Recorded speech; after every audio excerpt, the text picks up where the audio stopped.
اعوذ باللہ من الشیطان الرجیم بسم اللہ الرحمن الرحیم۔ کچھ عرصہ پہلے ہم نے بسم اللہ شریف کی ترکیب کی تھی اور جو مبتدی طلبہ کے لیے آسان ترکیب تھی وہ کی تھی اور اس کے مطابق ہی ترجمہ پیش کیا تھا۔ اسی دوران ترکیب کے ضمن میں ہی ہم نے یہ گزارش کی تھی کہ ترکیب جس پیٹرن پر آپ کریں گے آپ کا ترجمہ بھی اسی پیٹرن پر آنا چاہیے، یعنی آپ کا ترجمہ آپ کی ترکیب سے میچ کرنا چاہیے۔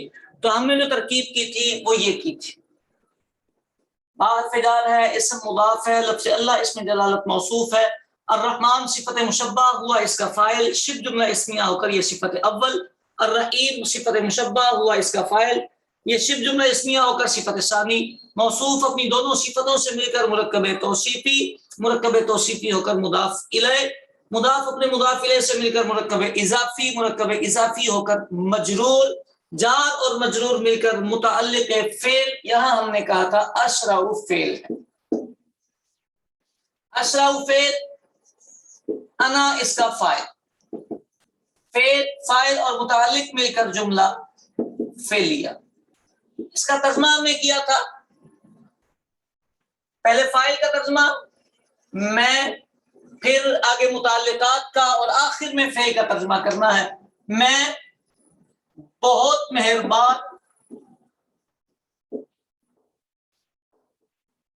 رحمت والے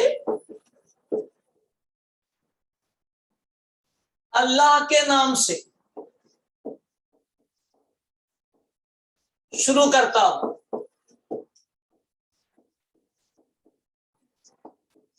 یعنی جس پیٹرن پر، جس پیرائے پر میں نے ترکیب کی تھی اسی پیٹرن، اسی پیرائے پر میں نے اس کا ترجمہ کر دیا کہ میرے پاس یہ موصوف صفت ہیں، پہلا مرکب میرا مرکب توصیفی کلوز ہوا ہے تو میں نے مرکب توصیفی کا ترجمہ کیا ہے، پہلے دونوں صفتوں کا پھر موصوف کا، یہی پیٹرن مرکب توصیفی کے ترجمے کا ہوتا ہے، سو میں نے کر دیا۔ پھر پہلے مضاف الیہ پھر مضاف، درمیان میں کاکے کی وہ لگ گیا ہے، با کا ترجمہ سے ہوا ہے اور شروع کرتا ہوں یہ فعل کا ترجمہ ہے۔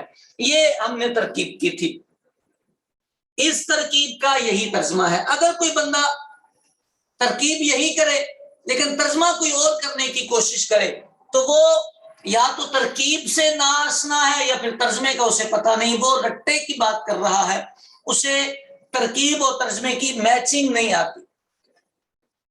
ترکیب مقصود اصلی نہیں ہوتا، ترکیب اس لیے کی جاتی ہے کہ ہمیں عبارت کو جوڑنا آئے۔ اگر آپ اردو میں عبارت کو جوڑ ہی نہیں پاتے، آپ کو پتہ ہی نہیں چلتا کہ کون کہاں جڑ رہا ہے، تو پھر آپ ترکیب نہیں کر پائیں گے۔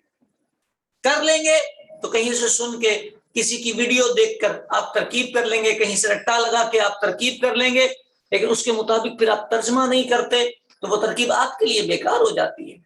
ترکیب کون سا مقصد ہے اصلی ہے؟ تو ترکیب کے مطابق ترجمہ کرنا ہوتا ہے۔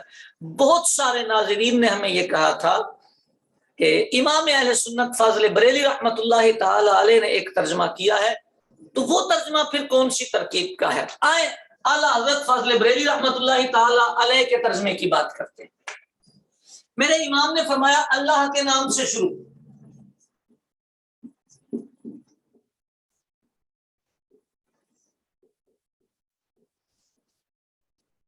جو بہت مہربان رحمت والا، یہ اعلیٰ حضرت فاضل بریلی رحمت اللہ تعالی علیہ نے ترجمہ کیا۔ یہاں پہلے میں موصوف صفت کا آپ کا کلیئر کر دوں تاکہ پھر جہاں اصل اختلاف ترکیب ہے وہ کلیئر ہو جائے۔ موصوف صفت کا ترجمہ کرنے کا ایک طریقہ یہ ہوتا ہے کہ یہ موصوف ہے، یہ صفت ہے، تو اس کا الٹا ترجمہ کر دیں۔ آپ کہیں رحمان اللہ، بہت مہربان اللہ، یہ ترجمہ کر دیں۔ دوسرا مرکب توصیفی کا ترجمہ کرنے کا طریقہ یہ ہوتا ہے کہ آپ کہیں اللہ جو مہربان ہے، جو رحیم ہے، اللہ جو مہربان ہے۔ امام اہل سنت فاضل بریلی رحمت اللہ تعالی علیہ نے اللہ کو موصوف اور اس کو صفت ہی بنایا ہے، اور یہ جو لگایا ہے یہ اس صفت بننے کی وجہ سے لگا ہے، یہ صفت کے ہی ترجمے میں آتا ہے۔ ٹھیک ہو گئی بات؟ یہاں تک تو کلیئر ہو گیا۔ اب یہ جو جملہ ہے اعلیٰ حضرت کا،